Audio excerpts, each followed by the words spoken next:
జనం ఎప్పుడెప్పుడా అని ఎదురు చూస్తున్న బాహుబలి 2 ట్రైలర్ రిలీజ్ అయింది. 2 తెలుగు రాష్ట్రాల్లో 270 థియేటర్లు ఈ ట్రైలర్ని రిలీజ్ చేశారు.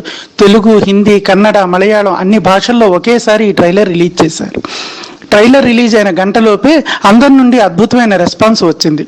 మరోపక్క కాంట్రవర్సీ కేర్ ఆఫ్ అడ్రస్ అయిన రామ్ గోపాల్ వర్మ బాహుబలి 2 ట్రైలర్ మీద తన కామెంట్ చేశారు. అమ్మలా కాదు, అమ్మమ్మలా ఉంది, హ్యాట్స్ ఆఫ్ టు రాజమౌళి అన్నారు. ఇంతకీ ఆయన అమ్మమ్మతో పోల్చడం అంటేనే పొగిడారో తిట్టారో అర్థం కావటం లేదు. బాగుంది అన్నారనుకుంటే కన్నెపిల్లలా ఉంది, కసక్కులా ఉంది అనాలి. అమ్మమ్మ అంటే ఓల్డ్ అయిపోయింది, వాడిపోయింది అనే అర్థం కూడా రావచ్చు. ఏది ఏమైనా ట్రైలర్ రిలీజ్ అయిన గంటలోపే ప్రజలు ఈ ట్రైలర్కి బ్రహ్మరథం పెట్టారు. Hats off to Baahubali team.